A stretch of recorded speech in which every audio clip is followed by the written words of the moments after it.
안녕하세요. 일생에 단 한 번을 위한 방송 역사책 읽는 집입니다. 오늘은 제 238회 시간이고요. 오늘 읽을 책은 김승욱 등이 함께 쓴 투자 권하는 사회입니다. 네, 제 238회 시간이고요. 유튜브로는 두 번째 녹음을 하고 있군요. 쉽지 않습니다. 오늘 이 자리 세팅하는 데만 거의 1시간 가까이 네. 걸려서 쉽지 않습니다. 당연한 시행착오의 시간이겠습니다만은 쉽지 않네요. 자, 오늘 읽을 책, 오늘 보내드릴 책은 투자 권하는 사회입니다. 2024년 말 현재로 이 대한민국 주식 투자자가 1,400만에 이르렀다고 하더군요. 그런 정도로 많은 사람들이 투자에 관심을 갖는 그런 시대가 된 것 같은데요. 거기에 발맞춰서 지난 시간에 이어서 이번에 또 투자에 관한 책을 한번 읽어보기로 했습니다. 제목은 투자 권하는 사회이고요. 그러면 투자 권하는 사회는 지금 얘기냐 하면 꼭 그렇지는 않습니다. 투자에 관한 역사를 살펴보는 책인데요. 이 책은 여러 명의 필자가 함께 쓴 걸로 되어 있고요. 책 두께는 그렇게까지 막 두껍고 그렇지는 않습니다.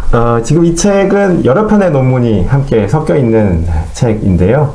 이 책은 개간 역사 비평이라고 하는 책에 특집으로 수록되었던 여러 논문들을 묶은 책이죠. 이제 투자 권하는 사회라는 책 제목만 들으면 이게 뭔가 투자 기법에 대해서 알려주는 책일 거란 생각도 좀 들고 아니면 저희가 전에 읽었던 그 홍춘욱 선생 책처럼 투자 관련된 역사를 통해서 앞으로 우리가 어떤 통찰을 얻을 수 있을 것이냐, 앞으로 투자를 할 때 우리가 뭘 주의를 기울이면 될 것이냐, 이런 내용들을 좀 다루지 않을까 하는 기대가 슬며시 있는 것도 사실이기는 한데 책 내용 들여다보면은 그렇지는 않습니다. 이 책을 쓰신 분들 여러 분 계시는데 경제사학과, 사학과, 또 경제학과, 국제통상학과, 도시공학과 이런 쪽에 계시는 분들이 책을 집필을 하시다 보니까 학술 논문집의 모음이다, 이렇게 학술 논문의 모음이다 이렇게 생각하면 될 것 같은데 역사 비평이라는 곳 자체가 좀 대중화를 지향하는 곳이잖아요. 그렇다고 얘기하죠. 예, 그래서 역사를 전공하지 않은 사람들도 이제 읽을 수 있는 주제와 읽을 수 있는 글쓰기 방식을 취해서 논문을 이제 써서 그걸 싣고 개간으로 발표를 하고 이렇게 하는 곳으로 제가 알고 있는데 그런 취지에 상당히 잘 맞게 책이 구성되어 있는 것 같기는 합니다.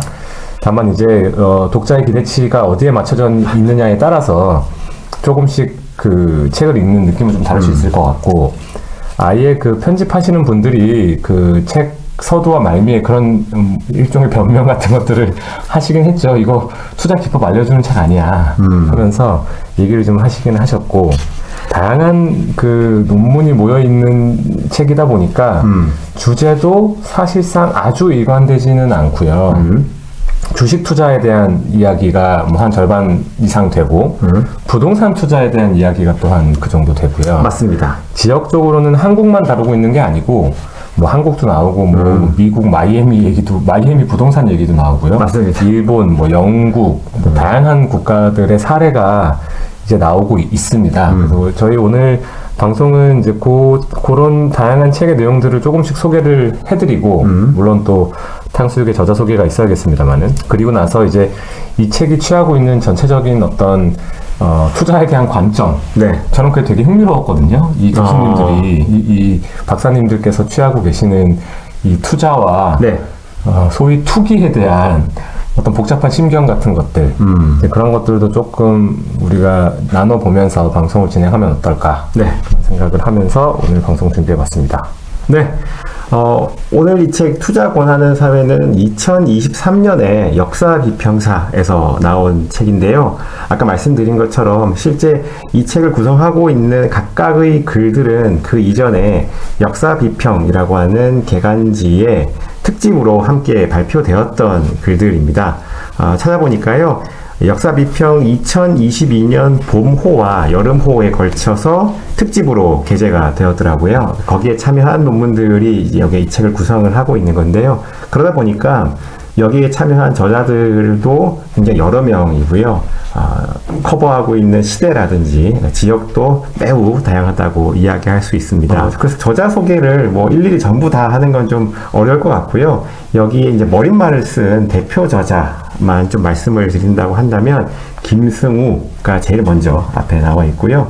함께 글을 쓴 뭐 대표 저자격이라고 할 수 있는 분은 이정은 뭐 이런 정도 분들이 계세요. 이 책을 쓴 이후로 이 분들이 다 공교롭게도 소속의 변화가 좀 있었습니다. 김승우 선생은 지금 한양대 사학과의 교수로 가 계시고요. 여기에서 이제 이 책에는 스웨덴 웁살라 대학 연구원으로 되어 있고요. 이 책의 국사편찬위원회 편서연구사로 되어 있는 이정은 저자는 현재 순천대학교 사학과 교수로 가 있습니다. 김승우 교수는 좀 한국에서는 좀 보기 드물게 서양 금융경제사를 전공한 연구자이고요.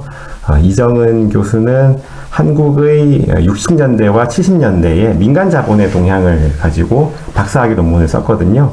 그래서 1950년대 이후 한국 현대 경제사에서 요즘 최근에 두각을 좀 보이고 있는 연구자이시고요. 그런 점에서 이 책에 이름이 올라가 있는 연구자들은 한국 현대 경제사 연구에 있어서 좀 참고해 볼 만한 이름들이 좀 많아요. 그래서 여기에 있는 이름들을 좀 기억해 두셨다가 천천히 좀 팔로우 해보시는 것도 한국 역사학계의 최신 연구 동향을 좀 따라가실 때 도움이 많이 될 것 같습니다. 개별 논문 이야기를 따로 하겠습니다만 전체적으로 이런 것들이 그 연구의 주제가 된다는 게 저는 되게 흥미로웠거든요. 네. 공부하실 때 이런 것도 학교에서 하나요?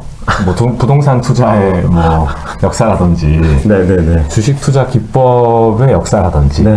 뭐 다우존스라는 게 누가 어떻게 만들었는지라는 것들이 일반적인 연구 주제인 건지 네. 여쭙고 싶었습니다.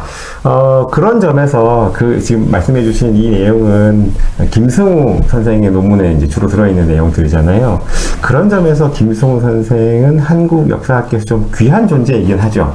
이런 금융경제의 역사를 공부한 역사학자가 글쎄 많지는 않아서 그 금융경제라는 게 사실 굉장히 넓은 영역을 포괄하는 말인데 맞습니다. 뭘 연구하시는 분인가요? 예를 들면 금융하고 경제를 다 얘기하는 거잖아요. 지금 뭐 환율도 있고 뭐 네네네. 통화 정책도 있고 중앙은행의 역사도 있을 것이고 사실 네네. 그거 자체가 전쟁사 연구하시는 분입니다라고 하는 거랑 거의 비슷하게 들리기도 하고 네네. 뭐 근대사 연구하고 있습니다 하는 거랑도 비슷한 무게감으로 느껴지기는 하는데 이분이 흥미있는 연구 주제나 이런 것들 좀 알고 계시는 게 혹시 있나요? 제가 최근에 이제 이분 글로 읽었던 거는 이제 북한과 유럽의 뭐 채권 거래 같은 내용을 다룬 논문을 제가 읽었던 기억이 나거든요. 근데 그런 정도인데 사실 제가 워낙 어려운 주제이기도 하고 그래서 제가 정확히 이해하지는 못했습니다만은 결국 유럽을 중심으로 현대 경제를 좀 살펴보다 보니까 한국과 연결 지으면 이제 북한까지 포괄하는 연구까지 확대가 되는데 사실 북한의 경제, 북한의 금융 문제는 글쎄요 제가 그간 과분해서 그렇겠습니다만은 그간 다룬 연구자를 거의 보지를 못해서요 되게 재밌다는 생각은 했었습니다. 부동산 쪽은 어떤가요? 저번 시간에도 저희가 뭐 시시콜콜 조선 부동산 뭐 실록인가요? 뭐 그런 책을 읽었는데 그분은 이제 연구자는 아니었으니까. 그런데 부동산 투자 내지는 부동산 문제와 관련된 것도 역사학계에서 조금 다루는 편인가 해서요. 이 책에서는 몇몇 챕터에서 부동산 이야기를 하고 있으니까. 네. 그걸 이제 부동산이라는 이름으로 이야기하기보다는 뭐 토지에 대한 문제, 농지에 대한 문제라고 한다고 하면 뭐 상당히 많은 수준의 연구가 축적되어 있기는 하죠. 뭐 식민지기의 토지 수탈 문제라든지 뭐 농지 수탈 문제 같은 것들이야 뭐 전통적으로 식민지기의 지배 정책을 이야기할 때 이야기되는 부분이기도 하고요. 또한 식민지 하에서의 지주제가 어떤 식으로 운영되었는지도 또 중요한 연구 과제 중에 하나죠. 최근에는 이런 한국 식민지의 지주제 문제를 포함해서 다른 식민지였던 즉 뭐 일본의 식민지가 다른 데 있었던 뭐 대만 같은 경우에 대만의 지주제와 비교하려고 하는 쪽으로 연구가 확장되고 있는 것 같고요. 다만 이제 그 연구를 할 때 부동산이라는 이름을 붙이는 경우가 조금 많지는 않아서 약간 그건 좀 이채롭다는 생각은 했습니다. 그렇네요. 그럼 여기서 이 책에서 나온 뭐 예를 들면 2장에 네. 1920년대 플로리다 부동산 개발 붐과 과열 투기 네. 뭐라든지 이거는 이제 사학과 교수님이 쓰신 책인 것 같고 네네. 여기 5장에 보면 중산층의 부동산 투기와 사회적 공간의 위계화 그건 송은영이라는 분이 쓰셨는데 국학연구원 전문연구원이라고 되어 있어요. 네. 뭐 전공을 제가 정확히 알지는 알 수는 없는데 내용을 미루어 보면 약간 국문학 전공하신 것 같은 그러니까 소설에 등장한 뭐 예를 들면 박완서 선생의 소설이라던가 하는 것들을 차용해서 이 맞습니다. 시대에 뭐 이게 옛날도 아니죠, 그렇죠? 그 80년대, 70년대 이때 이제 소위 중산층이라고 불리는 사람들이 네. 부동산 투자를 어떻게 바라보았는지를 소설을 통해서 우리한테 설명해 주려고 하는 이제 그런 챕터도 있는데 이런 것들은 조금 특이한 사례다 이렇게 봐도 좋겠네요. 그렇습니다. 송은영 선생님만 해도 이제 주요한 연구 대상은 소설과 같은 이제 문학 작품이기는 한데요. 그 경우에도 뭐 부동산이라는 이름으로 연구가 진행된다기보다는 뭐 서울 시민 혹은 서울의 중산층, 주택에 대한 욕망 뭐 이런 등등의 이름으로 연구가 많이 이름 붙여졌던 것 같고요. 이 책처럼 투자라든지 부동산이라는 이름으로 이름 붙이니까 또 좀 신기하긴 했습니다. 아무튼 이 책이 이제 본격적으로 책 내용을 조금 다뤄보자면 뭐 그 전에 전체적인 그 책의 구성을 먼저 봐야 될 텐데 네. 일단 책 머리에라고 해서 서론이 있고 네. 이 서론은 김승우 그 다음에 이정은 이 네. 두 분의 저자가 쓰셨습니다. 네. 이 두 챕터가 아마도 탕수육이 가장 좋아했던 흥미롭게 읽었다고 한 그 챕터죠. 1장이 김승우 교수는 1장을 쓰셨고요. 네. 시장을 이길 수 있는가? 네. 20세기 주식시장 읽기와 투자 기법들의 역사 이렇게 되어 네. 있고 이정은 교수가 쓴 6장은 1980년대 후반 증시 호황기 개미의 탄생과 실현. 뭐 최근에 주가가 많이 떨어지고 있고 저도 마이너스가 많이 찍히고 있기 때문에 이 6장을 읽으면서 눈물을 흘렸습니다. 네, 그렇습니다. 이 책은 총 3개의 부로 구성이 되어 있죠. 총 10개의 논문 맞습니까? 맞습니다. 10개의 논문이 3개의 부로 구성이 되어 있는데요. 전체적으로는 20세기 이후 주식과 부동산 투자의 역사를 다양한 사례를 중심으로 검토했다고 얘기할 수 있을 것 같아요. 그러니까 시간적으로는 20세기 이후라고 할 수 있을 것 같고요.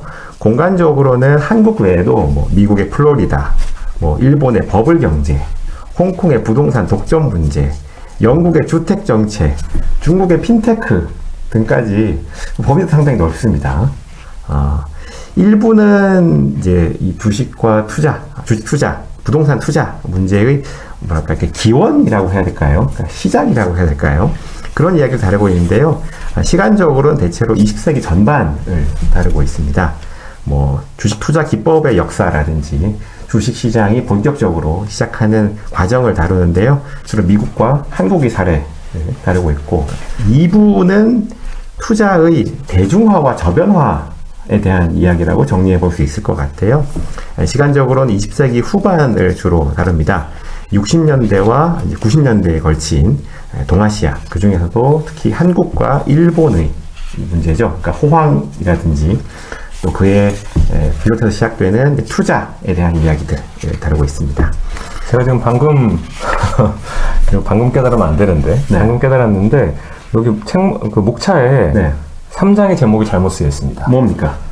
여기 3장의 제목이 그냥 시장을 이길 수 있는가 이렇게 돼 이 있어서 목차부터 오탈자가 크게 났죠, 여기. 엄청나게 크게 이게 그냥 대놓고 틀렸습니다. 원래는 한국의 땅 투기 열풍 언제부터 네. 시작됐을까? 이겁니다. 그래서 1장은 시장을 이길 수 있는가 해서 투자 기법의 역사를 김승우 교수가 다뤘고 네. 2장은 박진민 교수가 1920년대 플로리다 부동산 개발 붐과 과열 투자, 과열 투기. 이분들 투기라는 말씀을 굉장히 많이 쓰고 계십니다. 이 책 전체적으로. 네. 3장이 이제 한국의 땅 투기 열풍 언제부터 시작됐을까라는 이제 제목이 있고. 그게 원래 제목이죠. 네. 일제하 일본인의 한국 대지주화라는 소제목을 가지고 있고요. 4장이 한국 주식시장의 기원. 그리고 개항기에서 1950년대까지. 이제 처음 주식이라는 것이 거래되고 뭐 주식회사라는 게 생기고 이럴 때부터 좀 다룬 챕터를 이번에는 이명휘 교수님이 일부에서는 쓰셨죠. 그러니까 이게 제목이 투자와 투기의 기원이라고 아주 거창하게 달려 있지만 뭐라고 해야 되나요? 파편들을 다룬, 그러니까 이제 제목을 나중에 붙인 게 굉장히 티가 많이 나는 그런 구성이라고 볼 수 있겠는데 네. 옛날에 있었던 일들, 투자와 투기를 다룬 논문 중에 시기적으로 좀 앞쪽에 예전으로 몰려 있는 것들을 모아서 일부를 구성했다 이렇게 보면 될 것 같아요. 근데 일부가 굉장히 재밌죠. 네, 되게 재밌습니다. 저도 좀 몰랐던 내용이 워낙 많이 있어가지고요. 진짜 밑줄 많이 그었고요. 너무너무 재밌게 읽었던 부분입니다. 그 뒤에 2부가 이제 투자의 확대, 대중화와 저변화라는 이름으로 되어 있는데요. 총 3개의 논문이 수록되어 있죠. 이 부를 읽으면서 제가 좀 약간 놀랐던 것 같아요. 이렇게까지 최근에 있었던 일들을 이렇게 진지하게. 보통, 이게 뭐 1980년대, 뭐 70년대, 뭐 버블기는 사실 하여튼 다 고 80년대, 90년대 거기까지 연구의 대상이 올라오는데 저희한테 익숙한 것들은 어떻게 보면 조금 더 직관적이고 덜 심각한 아니 뭐 심각하지만 다른 방식으로 심각한 그런 글들을 이 시기에 대해서는 많이 읽곤 하는데 그렇죠. 이거는 정말 그 갓을 이렇게 쓰고 수염도 뭐 손가락 관계없이 나시고 네. 이렇게 이런 분 도포를 이렇게 입으신 분들이 네. 그 개미가 어떻고 저떻고 하는 얘기를 하니까 조금 뭐 좋은 의미에서 네. 그 신선했다 그런 생각이 좀 들고요. 참 이게 저희가 지난 시간에는 조선 시대를 살펴봤고 네. 이 2부에서는 사실 80년대 뭐 90년대를 다루고 네. 네. 그 1부는 뭐 그거보다 훨씬 더 전 이야기를 다루는데 특히 네. 2부를 읽으면서는 이 부동산과 네. 특히 서울부동산 서울부동산과 이 투자를 통해서 이제 부자가 되고자 하는 이 욕망은 뭐 적어도 한반도에는 가히 반올림하면 1000년 가까이 도도히 그 흐름이 이어져 오고 있었구나 네. 네. 하는 생각을 하면서 뭐라고 해야 되나 그 증권 앱을 다루는 제 마음이 더 무거워졌달까요? 그렇습니다. 이게 내가 거인의 어깨 위에 올라가 있다. 네. 혹은 시체 위에 올라와 있는지 잘 모르겠지만 네. 그런 생각을 할 수 있었던 챕터가 2부 투자의 대중화와 저변화라는 챕터였고 네. 마지막에 3부는 확장하는 투자 권하는 사회라고 네. 되어 있는데 이건 그냥 그 홍콩, 영국, 중국을 묶어서 네. 3부에 이제 죄송한 말씀이지만 때려 넣었다. 특별히 뭐 왜 확장인지는 알 수가 없다. 모르겠다. 여기서 다만- 편집자에 굉장히 큰 고민이 있었을 것 같은데 네. 이 7장이 일본이잖아요. 네. 일본을 여기 놓고 싶었을 것 같거든요. 국제사회 챕터에. 이 7장의 위치가 2부의 제일 끝이죠. 엄청나게 고민을 하지 않았을까. 한 챕터만 더 써줬더라면 3부로 들어갈 수 있었는데. 좋았을 텐데 네. 하는 생각을 하지 않았을까 하는 생각이 좀 들고 네. 3부는, 사실은 역사라고 말하기에는 약간 좀 애매한 부분도 있긴 있어요. 뭐 핀테크 다루고 한 부분은 특히나 더 그렇죠. 주로 이제 21세기의 이야기를 주로 다루고 있기 때문에 역사라기보다는 정책에 대한 이야기가 아닌가 하는 생각이 들고 그러니까 지금의 문제에 좀 더 가깝지 않나라는 생각이 저자들도 듭니다. 보면 그 홍콩에 대한 이야기를 쓰신 분은 뭐 전공을 제가 정확히 알 수 없으나 하나누리 동북아 연구원 원장님이 있으셨고요. 자가 소유 사회의 한계라고 해서 2010년 이후에 영국 자산 기반 주택 정책을 다룬 챕터는 오도영이라는 교수님이 쓰셨는데 도시공학과의 것이에요. 도시공학과. 네, 그리고 중국의 핀테크 기업과 국가 이건 박철현 교수님이신데 중국 인문사회연구소에 계시는 분입니다. 국민대학교에. 그래서 약간 그 말씀하신 것처럼 역사학자가 쓴 논문 냄새보다는 좀 다른 향기가 나는 그런 좀 특이점이 있는 곳이라고 볼 수 있을 것 같아요. 이렇게 여러 분야를 다룬 여러 논문들로 구성된 책은 장점도 있고 단점도 있는 것 같아요. 단점부터 말씀을 드리자면 하나의 내용을 딱 뽑아내기가 좀 어렵다. 하나의 이제 고갱이를 만들어내기가 어렵다라는 점이 좀 있는 반면에 또 한편으로는 골라먹는 재미가 있을 수도 있죠. 내가 관심이 가는 주제와 시대, 분야에 맞춰서 순서에 상관없이 이제 골라서 읽을 수 있다는 장점이 있는 것 같은데요. 그래서 이 책에 실린 총 10개의 논문을 제가 전부 다 소개해 드리는 거는 이렇게 좋은 방법은 아닌 것 같고요. 좀 더 이제 저희의 관심을 끌었던 논문을 중심으로 말씀드리는 걸로 이 내용을 좀 이어갔으면 좋겠는데요.